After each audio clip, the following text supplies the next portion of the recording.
प्रणाम दोस्तों, मैं हूं ज्योतिष आचार्य रानी नारंग। आप सबका मेरे YouTube चैनल एस्ट्रो रानी नारंग पे हार्दिक स्वागत है। दोस्तों, आज मैं हिंदू संवत्सर 2081 कब से शुरू हो रहा है, चैत्र नवरात्रि की शुरुआत कब से हो रही है, इसके बारे में बताने जा रही हूँ।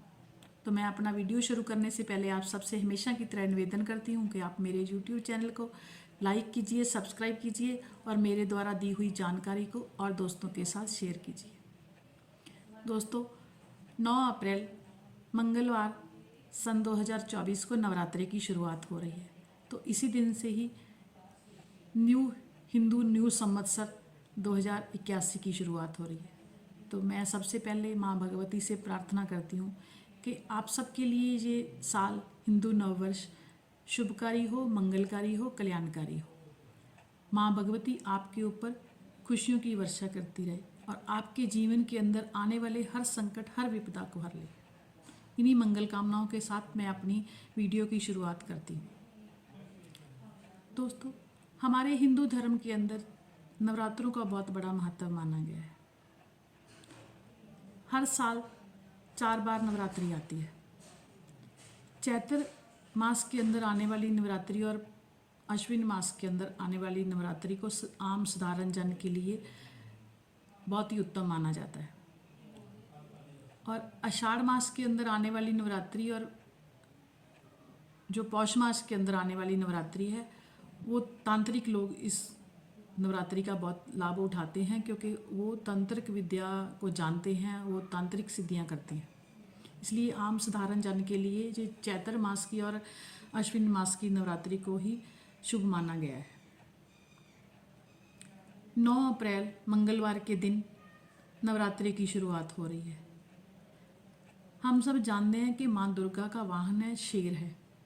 लेकिन माँ जब भी इस पृथ्वी लोक के ऊपर आते हैं, अपने भक्तों के लिए आते हैं, तो वो अलग अलग वाहनों के, जिस दिन से नवरात्रि की शुरुआत होगी उसी दिन के हिसाब से उनका वाहन रहता है। जैसे मंगलवार और शनिवार को अगर नवरात्रि की शुरुआत होती है तो माँ का वाहन घोड़ा रहता है।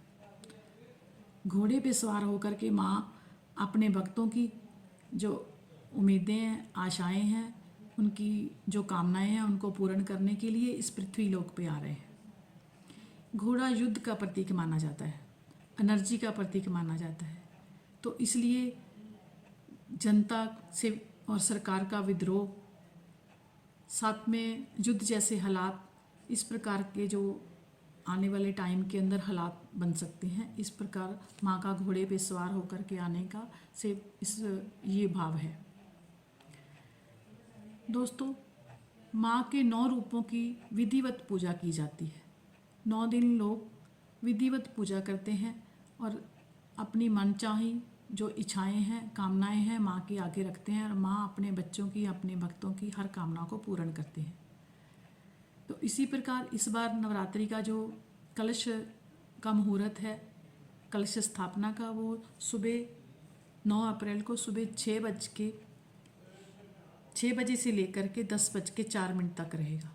और उसके बाद अभिजीत मुहूर्त 11:45 से लेकर के 12:35 तक रहेगा। तो इस टाइम के अंदर आप कलश स्थापना कर सकते हैं और माँ की जो पूजा है वो कर सकते हैं, उनकी वेदी बना सकते हैं। चैत्र मास की प्रतिपदा का जो आरंभ है, वैसे तो 8 अप्रैल को रात को 11:50 से शुरू हो जाएगा, लेकिन उदय तिथि 9 अप्रैल को रहेगी। तो इसलिए नवरात्रि की शुरुआत, जो प्रतिपदा की शुरुआत है, वो 9 अप्रैल को ही रहेगी। 9 अप्रैल से नवरात्रि की शुरुआत होकर के 16 अप्रैल को अष्टमी कंजक पूजन होगा, अष्टमी पूजन होगा। और 17 अप्रैल को रामनवमी का त्यौहार जो मनाया जाएगा और 18 अप्रैल को दुर्गा माँ की वेदी का पारण किया जाएगा। तो इस प्रकार आप विधिवत तरीके से माँ की पूजा करके, माँ की आराधना करके, दुर्गा सप्तशती का पाठ, दुर्गा चालीसा का पाठ, इस प्रकार से आप पाठ करके आप माँ को, जो माँ की भक्ति कर सकते हैं, माँ से आशीर्वाद प्राप्त कर सकते हैं।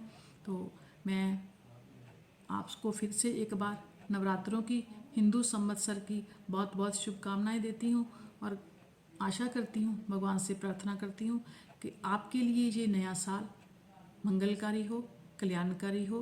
और इस साल की एक बात, इस नवरात्रि की एक खास बात ये भी है कि ये इस बार अश्विनी नक्षत्र के अंदर नवरात्रि की शुरुआत हो रही है। मंगलवार के दिन अगर अश्विनी नक्षत्र पड़ता है तो अमृत सिद्धि योग बनता है और साथ में स्वार्थ सिद्धि योग है। तो इसलिए इस योगों की जो इस योग के अंदर नवरात्रि की शुरुआत हो रही है तो ये बहुत ही शुभकारी और लाभकारी माना जा रहा है हिंदू सनातन धर्म के अनुसार, हमारे जो ज्योतिष शास्त्र के अनुसार। तो इसलिए आप इन दिनों माँ की विधिवत पूजा करके आप माँ से आशीर्वाद ले सकते हैं, उनकी भक्ति करके उनसे खुशियों का वरदान ले सकते हैं।